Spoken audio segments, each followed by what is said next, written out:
Hi friends, ఈరోజు మన వీడియోలో కాలీఫ్లవర్ మసాలా కర్రీ ఎలా ప్రిపేర్ చేసుకోవాలో చూద్దాం.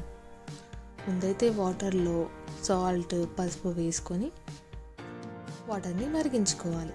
ఇలా మరిగిన వాటర్లో మనం చిన్న చిన్న పీసెస్గా కట్ చేసుకున్న కాలీఫ్లవర్ ముక్కల్ని వేసుకొని ఒక 5 minutes ఉడికించాలి.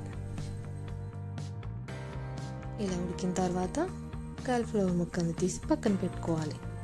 తర్వాత ఇంకో గిన్నెలో ఆయిల్ వేసుకొని అందులో మనం కట్ చేసుకున్న ఆనియన్ వేసుకొని ఫ్రై చేసుకోవాలి. ఆనియన్ కొంచెం ఫ్రై అయిన తర్వాత అందులో మనం సన్నగా కట్ చేసుకున్న టమాటా ముక్కలు కూడా వేసుకొని కొంచెం ఫ్రై చేసుకోవాలి.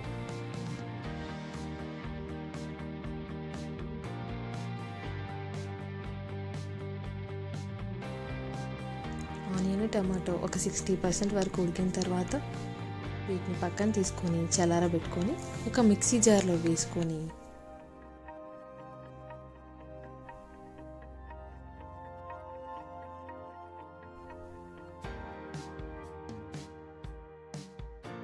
అందులోని 4-5 వెల్లుల్లి, మనకు కావాల్సిన మసాలాలు వేసుకొని మిక్సీ పట్టి పక్కన పెట్టుకోవాలి. తర్వాత గిన్నెలో ఆయిల్ వేసుకొని కారం, పసుపు వేసుకొని మనం ఉడికించుకున్న కాలీఫ్లవర్ ముక్కల్ని కూడా వేసుకొని కొంచెం ఫ్రై చేసుకోవాలి.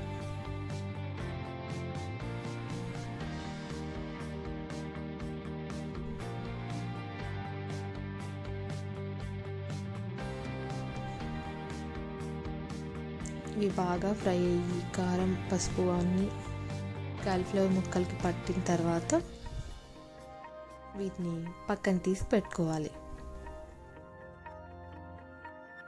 తర్వాత అదే గిన్నెలో మళ్ళీ ఆయిల్ వేసుకొని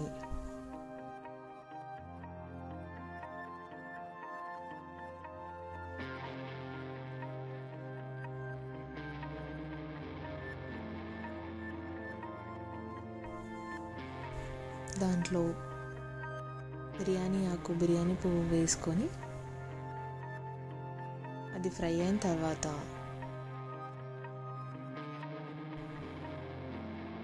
అందులోనే మనం సన్నగా కట్ చేసుకున్న పచ్చిమిర్చి వేసుకొని ఫ్రై చేసుకోవాలి.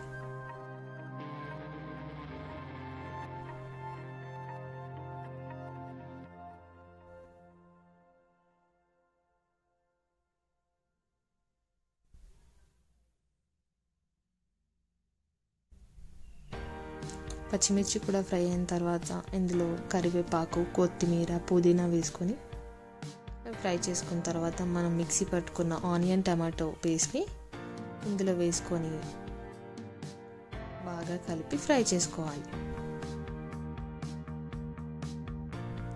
ఆనియన్, టమాటో ఆల్రెడీ ఫ్రై చేసాం కాబట్టి ఈ పేస్ట్ ఫ్రై అవ్వడానికి ఎక్కువ టైం పట్టదు. సో ఇలా ఉడుకుతూ ఆయిల్ పైకి తేలుతున్నప్పుడు ఇందులో పసుపు, ఉప్పు, కారం వేసుకొని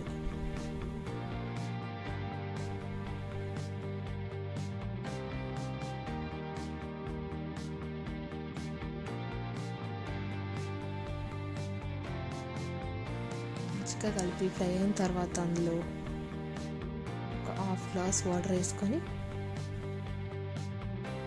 ఉడకనివ్వాలి. ఇలా ఉడుకుతున్నప్పుడు మనం ఫ్రై చేసి పెట్టుకున్న కాలీఫ్లవర్ ముక్కలను కూడా వేసుకొని బాగా కలుపుకొని ఒక 2 minutes స్టవ్ పై నుంచి తర్వాత స్టవ్ ఆఫ్ చేస్తే ఎంతో టేస్టీ అయిన కాలీఫ్లవర్ మసాలా కర్రీ రెడీ. మీరు కూడా ట్రై చేసి టేస్ట్ ఎలా ఉందో చెప్పండి. Thank you for